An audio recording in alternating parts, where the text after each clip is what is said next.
Estava colocando no ar e fechando a janela aqui. Tá Tá bom, me ouvindo, estou ouvindo bem, Mauro? Helena. Tudo bem. Ai, Prazer em que conhecê-la. ótimo.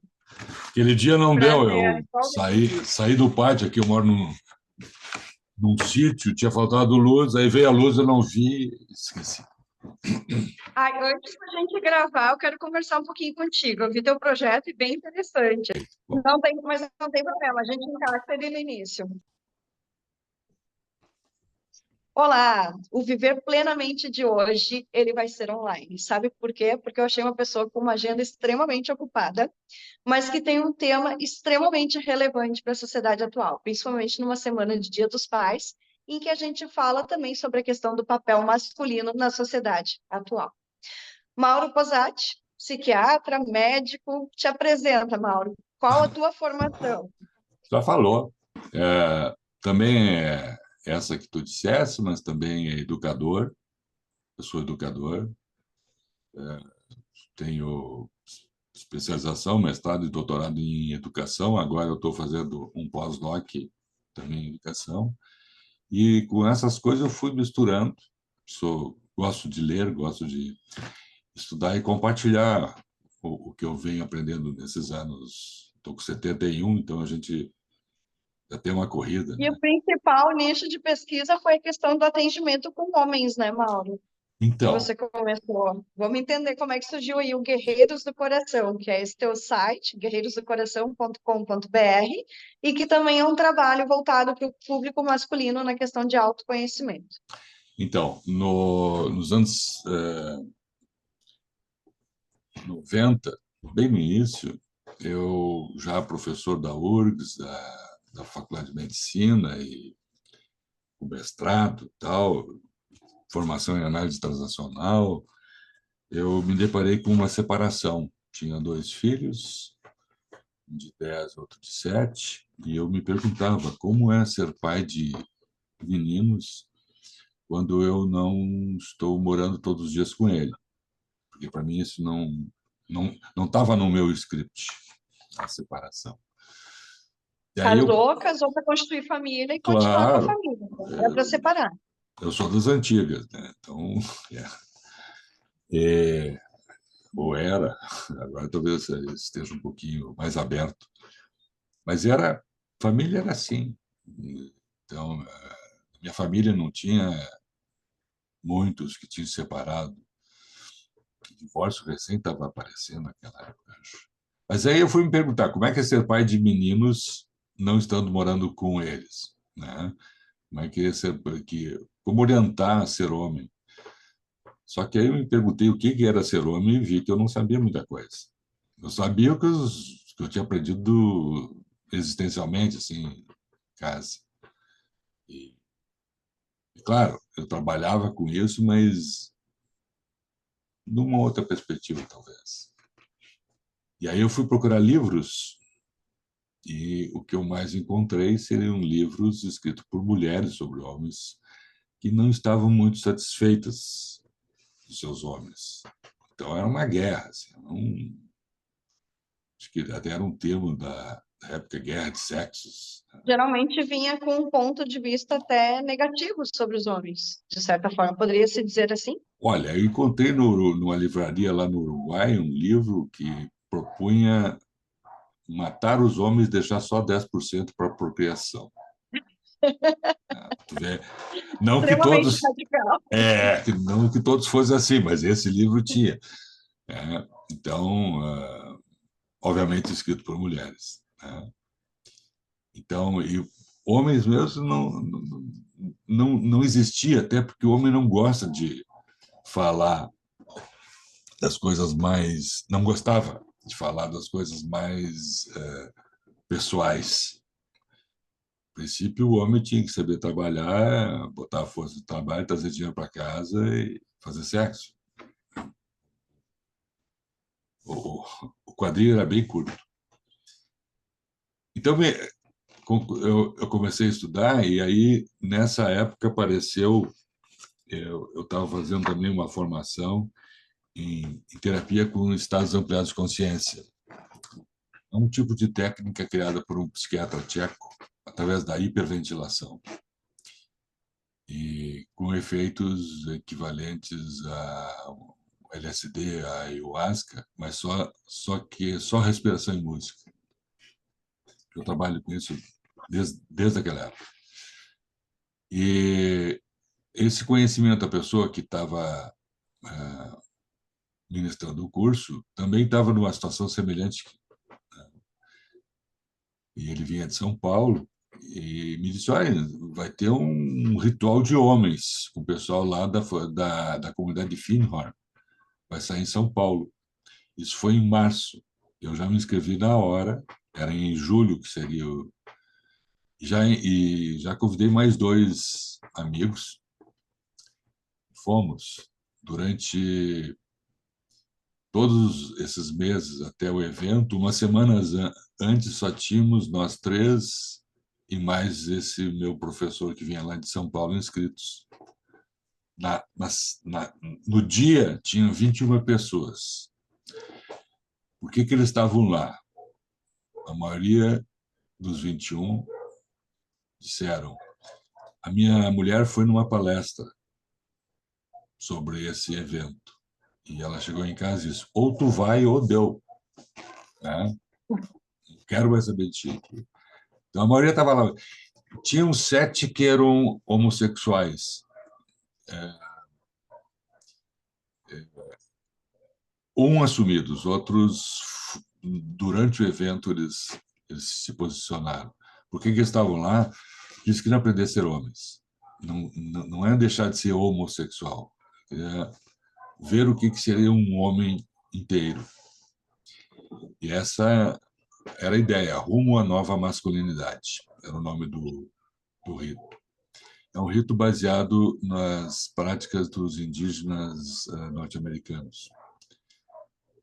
E foi ministrado pelo mais antigo morador da comunidade de Findhorn, que é uma comunidade hippie que deu certo. Ela tem mais de 50 anos, na Escócia. E o nome dele é Craig Gibson. Grande amigo, fiquei amigo depois dele, né? E esse rito mudou minha vida. Na época, eu também fazia o curso de formação holística de base na Universidade Holística Internacional, em Brasília, que me trouxe uma visão de totalidade completamente distinta do que eu já tinha aprendido. Juntando todos esses elementos, isso foi eu constituí.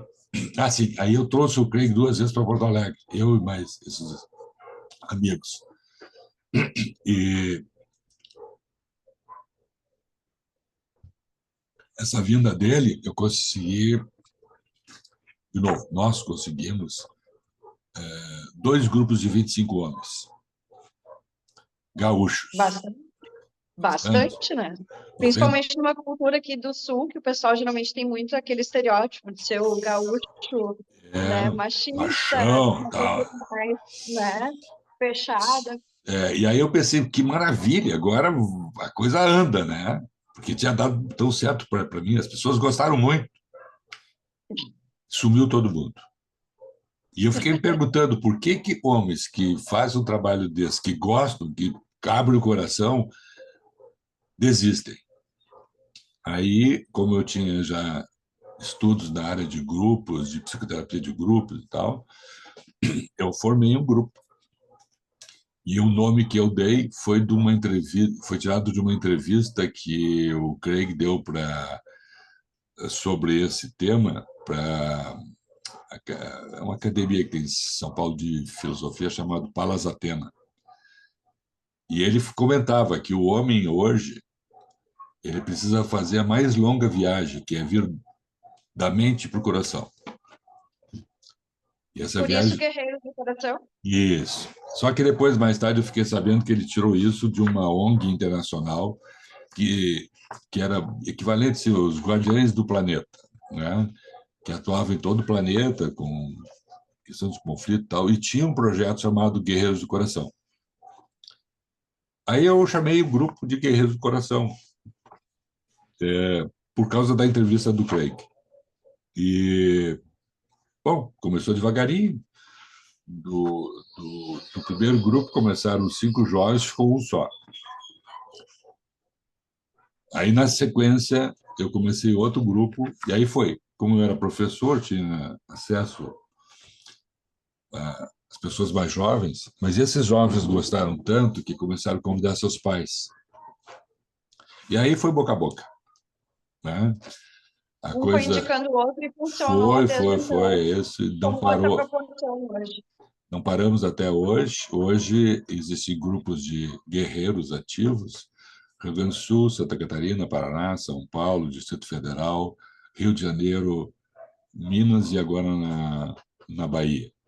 Tá? E, Mauro, deixa eu te perguntar uma coisa. Geralmente, esses homens, quando eles buscam esses grupos como ajuda, é por uma crise existencial ou eles vêm por uma busca já com autoconhecimento? Porque geralmente, quando a pessoa vai buscar ajuda, algo antes aconteceu que motivou a pessoa a chegar ali. Então, Aline, hoje tem muitas, eu poderia dizer assim, que muitas mulheres encaminham os seus maridos, seus filhos, muitas. Eles chegam dizendo: minha mãe, minha tia, minha namorada me disse que seria legal para mim estar aqui. E sempre tem uma palestra, eles dizem: por que tu está aqui, né? Muitos são por autoconhecimento, muitos hoje em dia vêm porque viu o seu amigo, o seu colega mudar, seu pai ou seu filho mudar. Mudam assim radicalmente o jeito de estar no mundo. Que tipo de mudanças a gente poderia citar? A maneira de se olhar, de se ver, de se relacionar com as mulheres, de se relacionar com o planeta, de se relacionar com os filhos, com o trabalho, com os amigos,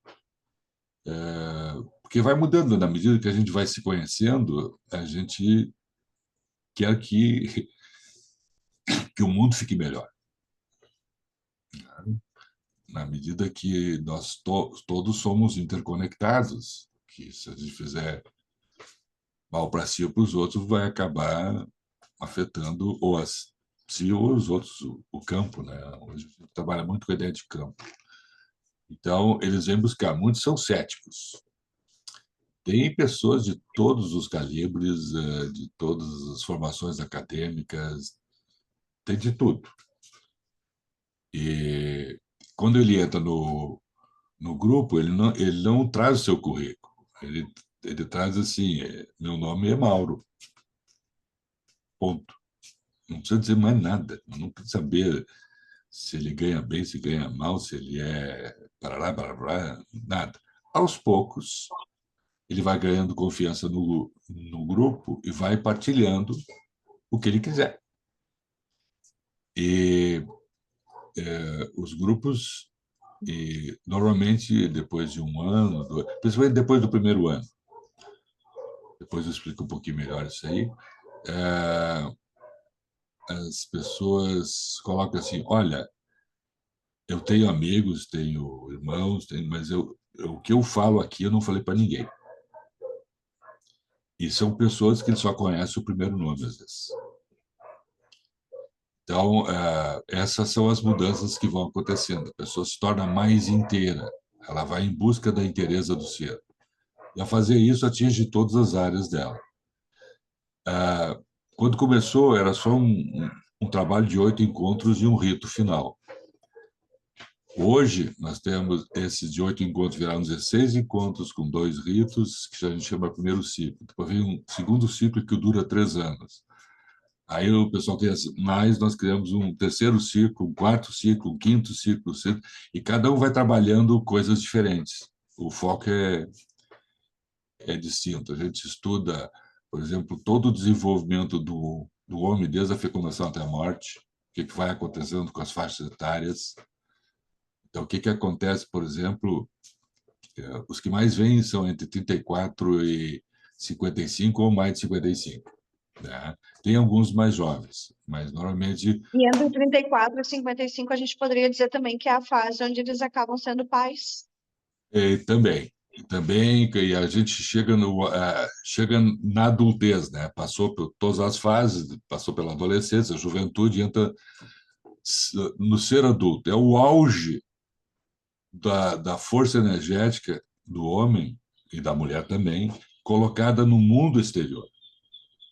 Mas nessa época começa a passagem do meio, começam as crises, coisas que não são lidar com o mundo exterior, é com o mundo interior. Aí todas as bobagens que a gente fez na vida lá começam a aparecer. E as coisas boas também, mas isso vem através de sentimentos, vem através da ética, dos valores, do caráter, que não são coisas palpáveis. Não se aprende isso em escola. São construções de uma vida toda, muitas vezes, de valores familiares, Claro, e aí ele né, precisa olhar para morais. dentro, e a gente não aprende a olhar para dentro. Fora algumas escolas de sabedoria ou tradições que, através da meditação, através de análise de sonhos, ou processo terapêutico também, auxiliam esse autoconhecimento. Mas, às vezes, é muito sozinho. E o sozinho, às vezes, esbarra em coisas tipo o que o Jung chamaria de sombras, ou coisas, tão, traumas guardados lá dentro, crenças, e a gente se assusta. E tem coisas que ele não quer botar para fora, nem sabe que tem. Só que quando ele está num grupo, ele se espelha, né, é, com quem está falando, então a coisa começa a ficar diluída e ele não se sente tão só. Então ele consegue botar para fora. Então é um trabalho terapêutico fantástico. E o grupo tem essa função, né, doutor Mauro? Claro, E as isso, pessoas começam a falar, um encoraja o outro, geralmente um assunto está interligado ao outro. Quando vê, eles estão conseguindo trazer isso à tona, um ajuda o outro a fazer essa isso. passagem, trazer, que está às vezes até É. inconsciente. E a gente tem uma forma de lidar com essas conversas em grupo, que é um ritual dos índios americanos, que eles usam um bastão falador. Bastão falador é um pedaço de pau, uma coisa assim, que ele fica no centro lá da roda, quem quer falar pega o bastão. E ele fala o que quiser, ninguém pode abrir a boca, porque é o respeito ao sagrado ponto de vista dele. E não se vai dizer tu fez certo, tu fez errado, tu é culpado, tu é isso, tu é aquilo. Não, não. Se ouve, se escuta. Quando ele termina, ele diz hey, todo mundo diz oh, e aí quem quiser fala. Ah, isso me tocou. Isso acontece em todos os grupos nossos. Na medida que ele vai aprendendo a fazer isso, ele quer mais, ele vai mais longe. O que ele faz com ele reverbera, por exemplo, se ele tem filhos, vai reverberar aí. Mas, principalmente, e é no primeiro ciclo que ele faz, ele se aproxima do pai. Independente se o pai está morto, né, está ali, ou ele não fala com o pai há 20 anos. Se foi um bom exemplo, se não foi, a questão da paternidade, ela É, é buscada naquele momento. é o primeiro passo, ele tem, porque se ele tiver algum problema com o pai, ele tem problema com a sua energia masculina. Mas uma parte dele ele não aceita, porque tem um homem que representa essa energia e que ele nega. Então, o primeiro passo é aprender a, a trabalhar o perdão e a aproximação com o pai. Então, muitos, a partir dali, mudam. E isso, independente se o pai está vivo, se ele sabe onde é que o pai está, não é isso. É o pai interior. A representação do pai dentro Aqueles de que si. foram criados sem pais, por exemplo, que é filho só da mãe, que o pai nunca apareceu nem registrou, também se enquadraria aqui. Claro, claro, porque esse pai interior, esse arquétipo que precisa ser trabalhado. Quando há aproximação, ele começa a se tornar mais inteiro. E aí ele pode, mais tarde, ir se aproximar do seu lado feminino, buscando um equilíbrio. Seria equivalente se a gente pudesse aprender a lidar, a harmonizar o hemisfério direito e o hemisfério esquerdo. Os dois existem, mas nós, na nossa sociedade, aprendemos a desenvolver mais o esquerdo, que é o lógico, o, né, o holístico, que é o hemisfério direito, e pouco trabalhado.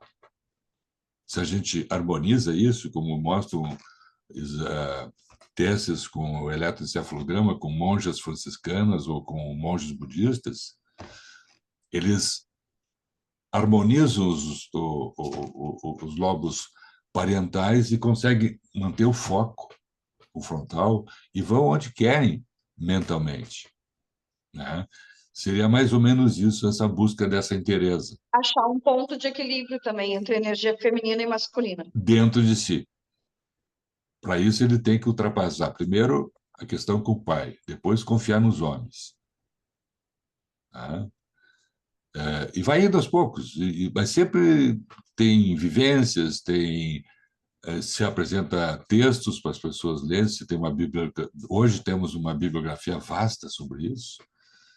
Então os homens vão estudando, vão discutindo, vão apresentando os resultados dessas experiências com expansão da consciência, que a gente pode então ultrapassar barreiras e trazer as informações que geraram essas barreiras. Tem muitas barreiras que são criadas dentro do útero. Tem muitas mães que não queriam ter os filhos. Como assim? Vamos Ah, entender assim, né? Qual é o ponto de vista assim das mães, né, Mauro? O que que você identifica daqui a pouco da questão masculina que fica falha já no útero da mãe? tem muitas coisas, por exemplo, uma mãe que fuma durante a gravidez, uma mãe que hoje nós temos muitos, por exemplo, eu vou pegar primeiro pela parte mais física, então. Inclusive tem um site, Nosso Futuro Roubado, que é um fastador dos guerreiros, tem 79 anos hoje, que ele criou esse site desde os anos, a partir dos estudos dele sobre agrotóxicos. Então, tanto os agrotóxicos, mas principalmente o plástico, que hoje está na nossa vida, faz parte de tudo, eles têm produtos que imitam o estrogênio, chamado disruptores endócrinos. Isso dá, nas 5 primeiras semanas, o feto ele não é nem ele é feminino, ele é o feto do homem não tem diferenciação da mulher. Depois começa a diferenciação por causa da testosterona, que vai então produzir os órgãos masculinos, A principalmente. partir da quinta semana, ou masculino ou feminino, aí é que vai se definir. Aí se define, né? Se não tiver a testosterona, vai ser feminino, vai ser mulher, né? Se tem a testosterona, em vez de ovário, vai ter testículos, né? Por exemplo. E tem células no testículo que são produzidas, que produzem os espermatozoides. Se a mãe tem muito acesso a esses disruptores endócrinos que imitam o estrogênio, o corpo do homem que está sendo formado não sabe o que ele tem mais estrogênio sintético do que a testosterona. Então, tem muitos homens hoje que nascem com pênis que parecem o clitóris, que nascem com vagina, né? Enfim, tem muito, muito, muito, muito, muito. Então, assim, é como se a gente estivesse matando os homens hoje, né? Bom, eu não vou entrar nessa questão, mas teria a ver também com a questão da homossexualidade? Não, não, Não? não. A homossexualidade depende disso. É gosto. É Daí são uma outras tendência. coisas, são São outros muitas fatores. outras coisas Esse aí é que um tema para outra entrevista, né, doutor Mauro? Porque mas esse é um mundo à parte. O mundo é um o mundo, um mundo. Tanto que nós não temos essa questão dos nossos grupos, se é homossexual ou não, tanto faz. É homem, tanto bom. Homem, né? sendo homem, é o pré-requisito para participar do grupo. Eles estão lá porque querem aprender a seu interesse. Agora, se preferem se relacionar de um jeito ou do outro, não se entra nesse mérito. Isso aí não esse não é o problema, né? Quando um homossexual vai, pelo menos vai para a terapia, ele não quer curar um problema dele com relação Ele quer a entender, homossexual. Ele quer ficar inteiro. ele quer ficar inteiro, quer entender, É, quer se entender e lidar esse, melhor com a esse não é o psicológica. problema, né? Para alguns, né? Sim. Eu não posso dizer generalizar isso aí. Então, cada caso é um E a gente caso. nem vê isso como um problema, a gente vê isso como uma situação realmente de autoconhecimento, é uma opção É, que se trabalha e se trabalha com as possibilidades que se tem. é. Cultura, criação dentro de casa. Aí tem muitas coisas que envolvem, mas não é o nosso foco. Então, a pergunta foi assim sobre o que acontece dentro do útero. A mãe pode ter sido abusada, a mãe pode ter um problema de saúde, a mãe pode não estar bem no casamento, a mãe pode ter tido aquele bebê fora do casamento ou antes de casar. Isso vai afetar o feto, que a gente vai chamar de útero tóxico. Né? Tem isso dentro da teoria do Stanislav Grof, que é o criador dessa técnica chamada respiração holotrópica, e os estudos dele levaram a ver a psicologia do feto, como é que isso acontece nas etapas do parto. Então, a pessoa já pode trazer esses traumas de uma forma Intrauterino. intrauterina. Se a gente usar a psicologia transpessoal, pode ser antes. Tem uma tese de doutorado de um professor da URGS, que defendeu essa tese aos 84 anos. A tese dele foi: os filhos falam com os pais antes do nascimento. Então, ele vai trazer toda a formação dele como espírita também. E essa tese foi aprovada numa banca com 7 avaliadores. Eu estava lá. E 7 até não é muito comum. É o professor Cícero Teixeira. É, aconteceu uma situação inusitada quando ele defendeu a tese. Todos as 7 pessoas que faziam parte da banca choraram. Uma tese de doutorado, Porque mexe o com questões choro. emocionais. Claro, porque tem coisas que são transgeracionais ou transpessoais que afetam também. Né? Se a mãe tem problema com homens, talvez ela vai ter um certo problema com o filho, homem. Mas isso é depois, né? Então, assim, tem uma, uma psicoterapeuta argentina que ela vai ter, ela vai trabalhar isso. Um dos livros dela é O Poder do Discurso Materno, como isso afeta a criação dos homens. E ela vai desenvolver muito bem isso. Vai trabalhar dentro das técnicas e também trabalha de autobiografia. Esse autoconhecimento implica em saber de onde eu vim, quem, né? Todo o arcabouço que me traz até aqui. Isso é trabalhado, então, no grupo dos grupos dos Guerreiros do Coração, e Guerreiro de coração.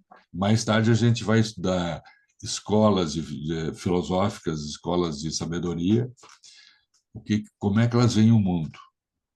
Nós vamos estudar a relação do homem com o planeta, a relação do homem com o cosmos, a relação do homem com o espírito. E isso é tão interessante que hoje eu estou fazendo um pós-doutorado com o tema da longevidade. Dos anos praticamente 90 para cá, tem uma faixa etária que é a que mais cresce no mundo, que é a de 80 a 110 anos. Essa faixa hoje se chama que é uma faixa onde é possível a gerotranscendência. A transcendência, porque a faixa onde começam as pessoas a morrerem, se bem que é um limite, a morte, ela é a possibilidade da plenitude do ser humano, de chegar a ser pleno, integrado. E essa gerotranscendência é ir além da morte. Isso são estudos dentro da gerontologia. Não estou E isso a gente falando. vê também já dentro da psicologia do envelhecimento. A população ela está, Claro, né? claro, A gente vê que isso, a população está envelhecendo mais isso, saudável e com condições de viver dentro da isso, sociedade cada vez mais dentro isso. faixa etária que está avançando ali também. Até então não se tinha isso. Não Se a gente tinha? parar para pensar, né, há anos Não. atrás, não se tinha antibiótico, não se tinha nada de medicações. Uma pessoa com 40 anos já era velha, Isso, considerada. Imagina agora a mais gente que vê. isso, com o sistema nosso industrial e econômico, a partir de uma determinada idade, agora era 60 anos até pouco tempo atrás, agora já está mudando, o homem se tornava improdutivo, ele se aposentava, ele era E descartado. hoje a gente vê pessoas com 40 anos iniciando o seu ciclo de vida, às vezes casando aos 40, tendo filho depois dos 40, Exato. justamente porque isso, né, Isso. se teve mais conhecimento, as pessoas passaram a É. estudar também. Como a gente não sabe o que fazer com esses anos a mais, as pessoas adoecem. Não sabe. Quem é que nos ensinou a viver além dos 60 anos? Hoje está aí, o Mohan tem cento e poucos anos, continua contribuindo. As pessoas com mais de 100 anos hoje é a maior população que tem, porque está nascendo menos também, né? Então, essa população. Então, quando começa esse aprendizado, esse aprendizado de plenitude precisa ter o autoconhecimento, não só o conhecimento do mundo exterior. Não tem escolas para isso. Que época começa isso? Quando a gente se aposenta, quando tem 80 anos? Não, tem que começar aos 34. Que aí começa a passagem do meio, toda aquela confusão né, que lá pelos 38 a 42, todos, de certa maneira, a gente entra, tem que começar aí. Mas convence alguém de 38 ou de 34 que ele precisa começar a se preparar para o processo de envelhecer, não para ficar velho. Velho é um termo até horrível hoje em dia, né? E a pessoa que se cuida desde novo vai ter uma velhice saudável, né? Consequentemente, É o desde que o se início, ainda espera, mais é o que se espera. é o que se espera, mas a gente já tem conhecimento para isso, né, Isso. doutor Mauro? Para que a É. gente possa cuidar desde cedo. E a ideia dos guerreiros passa por isso. Então, esses meus estudos atuais já estão sendo aplicados há mais de 30 anos no movimento Guerreiros do Coração. Nós temos uma população de homens com mais de 55 anos muito grande, que E eu começaram há achei 20 anos Eu também atrás. acho muito interessante também uma coisa que o senhor trouxe, a questão do grupo do Guerreiros do Coração, né? Eles trabalham muito o significado de ser homens, mas muitos trazem também, daqui a pouco, a questão da paternidade, né? Que agora a gente está bem na semana do Dia dos Pais aí. Isso, Vamos pensar nisso, né? E às vezes filho trazendo pai e pai trazendo filho. Isso sim. também acontece. Eu tive a sorte de meu pai, aos 72 anos, participar dos Guerreiros, meus dois filhos, um deles hoje é afastador dos Guerreiros, e o meu neto. Então, assim, eu estou bem satisfeito. Pai, filhos e neto participaram já do movimento. Nós temos trabalho para meninos também, né? Que os pais levam seus filhos. Quando não tem pai, um homem assume algum guerreiro assume o Esse papel papel. durante o trabalho. E é um trabalho muito bonito. Esse meu filho, que quando eu me separei tinha 7, ele foi aos 9 anos ele participou. E hoje ele orienta, hoje o filho dele já fez, e ele orienta homens pelo Brasil. Ele é psicólogo também, então ele agrega isso, né? Essas informações e trabalha tanto. Formação da área também. É super É, importante. isso. Então, assim, muitos homens trazem seus pais e muitos pais trazem seus filhos hoje em dia. Então, hoje vem de tudo que é lugar. A gente não faz muita propaganda. Quem faz propaganda são as pessoas que participam. Tem coisas que às vezes não precisa fazer propaganda, né, doutor Mauro? Que É, as coisas acontecem por si e quem tem que chegar ali chega. Eu vi que dentro do, inclusive, do teu material de site, né, tem esses grupos e tem outros lugares do Brasil já também, outros estados. Quem é que mentora ou dirige esses grupos? Como é que a gente poderia chamar? É um então, nós tratamento? temos um É uma movimento, mentoria? é, É uma terapia em grupo? Como é que a gente poderia nomear isso? nós temos várias formas. Tem basicamente duas. Uma é chamada Movimento Guerreiros do Coração.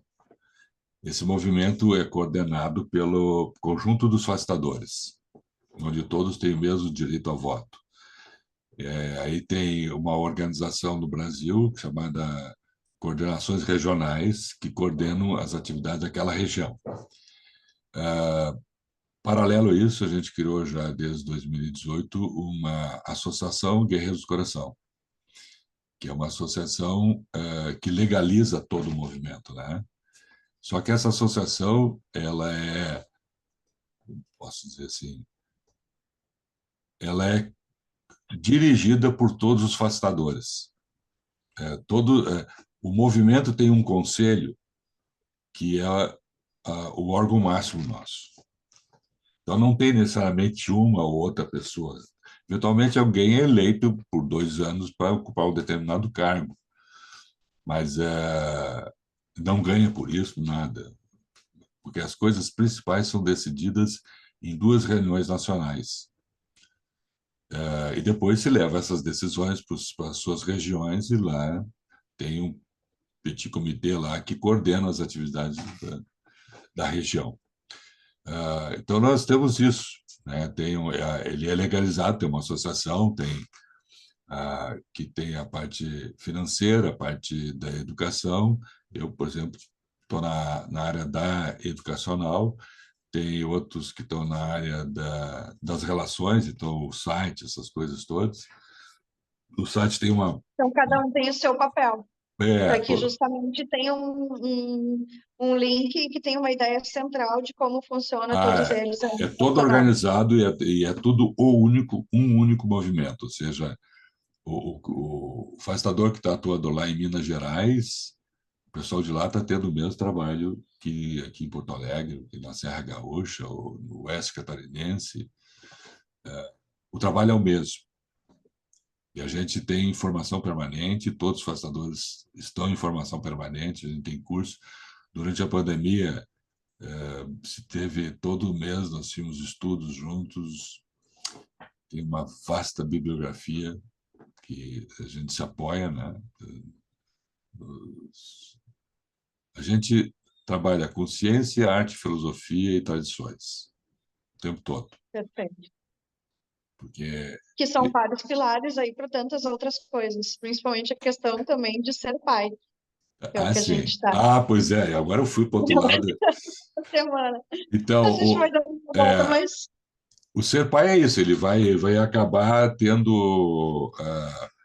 vai tendo possibilidades de ser mais próximo do filho e mais próximo da sua companheira quando tem, né? E aí há negociações, né? Buenas, eu não sei quanto tempo nós temos ainda, acho que já está na hora, né?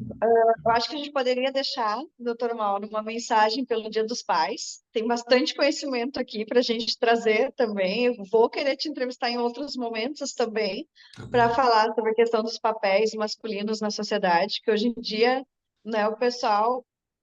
Houve um momento em que o homem ficou perdido, mas que agora já está entrando num ponto de equilíbrio novamente, que a gente vê esse movimento É, o- contemporâneo. é o autoconhecimento que tanto homens quanto mulheres precisamos fazer, né?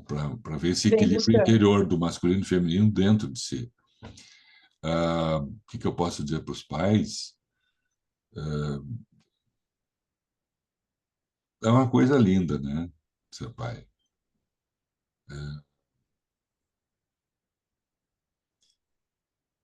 A gente não nasce pai. A gente aprende a ser pai com os nossos filhos. Então, normalmente eu pergunto para alguém: quantos anos teu pai tem mais que tu? A pessoa calcula lá: 30, 20, 40. Não, dá errado. Teu pai tem a tua idade. Ele não era teu pai antes de tu nascer.